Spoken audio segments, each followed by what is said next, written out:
Session of KCC tutorials. तो बच्चों आज हम सीखने जा रहे हैं 9th का फर्स्ट यूनिट की third poem have you ever seen. तो पोएम स्टार्ट करने से पहले मैं बताना चाहता हूं कि अगर ये वीडियोस का आपको उपयोग हो रहा है, अगर ये वीडियोस आपको अच्छी लग रही है तो please like share and comment on this video. Video आप अपने दोस्त भाई बहन रिश्तेदारों के साथ शेयर करें, उन्हें भी इस नॉलेज का उपयोग होने दो। और अगर आपने अब तक हमारे चैनल को सब्सक्राइब नहीं किया है तो subscribe our channel. So let's start. First stanza इस पोएम का have you ever seen a sheet on a river bed. River bed यानी कि नदी का तल, नदी का बॉटम। तो आपने कभी नदी के बॉटम के ऊपर, नदी के तल के ऊपर शीट यानी कि यहां पर है बेडशीट देखा है क्या? अब यहां पर होमोग्राफ्स यूज किए हैं।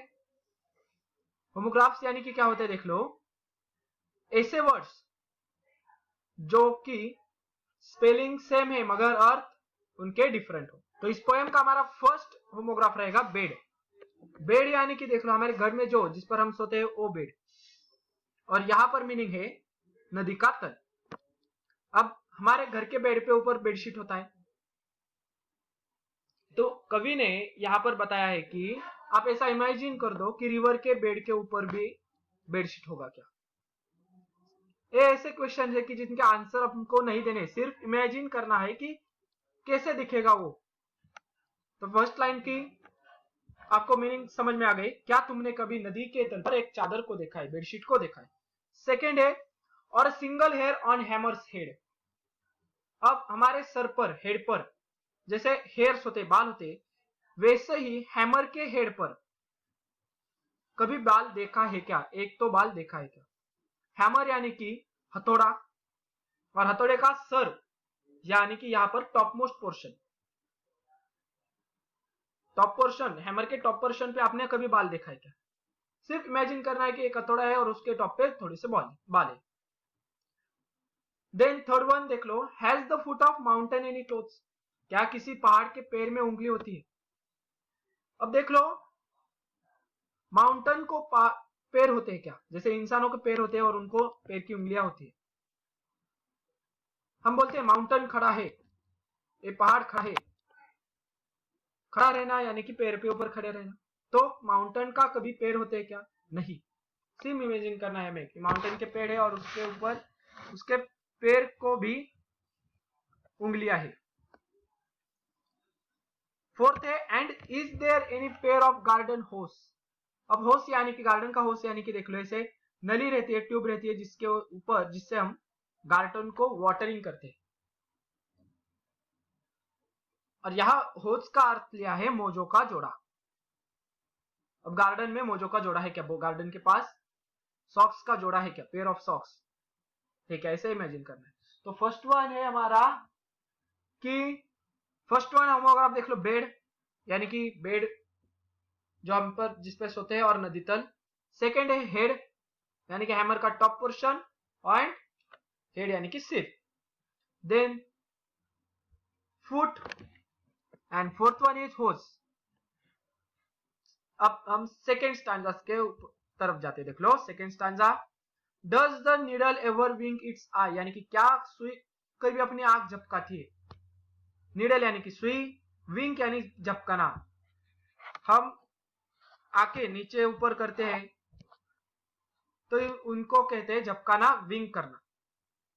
अब नीडल का आई देख लो, कहा जहां हम डोरा डालते हैं तो वहां पर वो बोलते हैं कि हम वो नीडल का आई है। तो वो झपकाती है क्या? नहीं, सिर्फ इमेज करना है हमें कि नीडल झपकाती है अपना आई। होता है क्या? नहीं, ये पूरी इमेजिन करना है पूरे पोएम में। Why doesn't the wing of building fly? Wing second है हमारा विंग यानी कि part of birds body, that is उनके फीट पर जिनसे विंग्स के यानी कि पंखों से वो उड़ते हैं। क्या इमारत के पंख उड़ान नहीं भर सकते? बिल्डिंग के भी विंग होते हैं, पक्षियों के विंग होते हैं, यानी कि यहाँ पर होमोग्राफ है हमारा विंग। विंग का फर्स्ट मीनिंग होगा पर, पंख, और दूसरा मीनिंग होगा इमारत का हिस्सा। बिल्डिंग की विंग फ्लाई करती है क्या? नहीं। अब विंग इमारत का हिस्सा देख लो कैसे। आपको सोसाइटी में रहते हो गए तो मालूम है, A wing, B wing, C wing, ऐसे हमारे बिल्डिंग्स के नेम होते हैं, हिस्से होते हैं। तो ए विंग फ्लाई करते हैं क्या? Then next one, can you tickle the ribs of a parasol? Tickle यानी कि हिट करना। क्या आप एक छाते के पसलियों को गुदगुदी कर सकते हो? टिकल, गुदगुदी। रिब्स, रिब्स की हड्डियां, यानी कि जिसे हम मराठी में बरगड़ी कहते हैं। और पैरासोल का मीनिंग होता है यहां पर छाता। छाते की रिब्स, छाते की रिब्स कौन सी होती है देख लो। अगर आप छाता खोलते हो तो अंदर मेटल की वायर की एक नेटवर्क होता है जो बीच में से सारी तरफ जाता है और पूरे जो अपने छाते का कपड़ा होता है उसे पकड़ के रखता है। तो जैसे हम ह्यूमन बीइंग के रिब्स को हीट कर सकते हैं, वैसे हम छाते के रिब्स को हीट कर सकते हो क्या?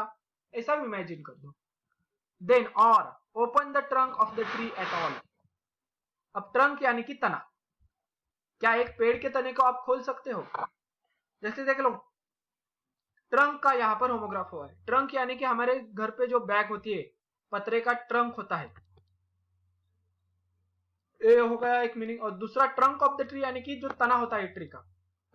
तो हम पतरे की बैग तो खोल सकते हो घर में जो होती है, मगर ट्रंक खोल सकते हैं क्या? ट्री की ट्रंक, तना खोल सकते हैं क्या? नहीं।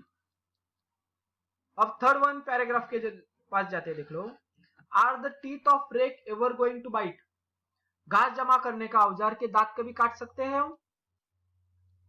अब टीथ होते हैं रेक के, रेक यानी कि घास जमा करने का यह औजार। यहां पर मैंने चित्र भी दिया है। जो पत्ते गिरे होते हैं पेड़ों के, घास कटाई करनी होती है, तो ऐसा ये औजार यूज करते हो। और यहां पर देख लो, यहां पर आगे उसको टीथ है, ऐसा है। तो ये टीथ बाइट कर सकते हैं क्या? जैसे हमारे दांत हम काटते हैं, यानी कि मीट को काटेंगे, जो मटन वगैरह होता है उसको काटते हैं, तो ऐसा ये औजार के दांत जो होते हैं वो काटते हैं क्या? नहीं। सिर्फ इमेजिन कर दो कि एक काट रहे हैं। Then have the hands of clock any left and right? जैसे हमारे हैंड्स होते हैं लेफ्ट राइट होते हैं, वैसे hands of the clock, clock के हैंड्स यानी कि उसके मिनट काटा, सेकेंड काटा और आर, जो घड़ी में 3 कांटे होते हैं, इन्हें बोलते हैं कांटे। यहां पर है हैंड्स। और दूसरा हैंड का होता है body part of human being, हमारे जो हाथ होते हैं। हमारे हाथ तो लेफ्ट राइट होते हैं, मगर घड़ी के कांटे होते हैं क्या लेफ्ट राइट ऐसे?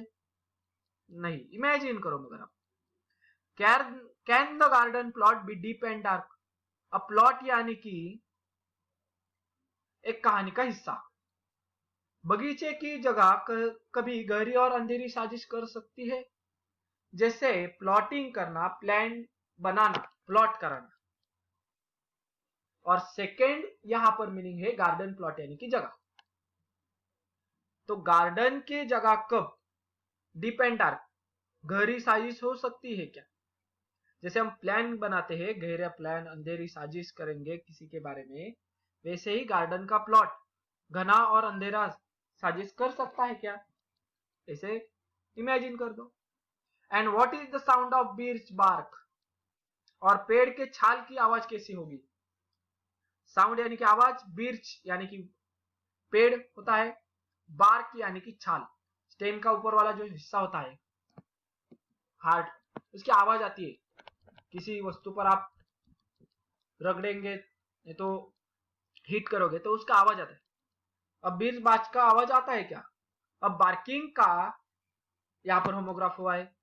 बार्किंग यानी कि कुत्ते का भौंकना भी होता है, बार्क, डॉग्स बार्क। और बिर्च बार्क यानी कि यहाँ पर आई है पेड़ की छाल।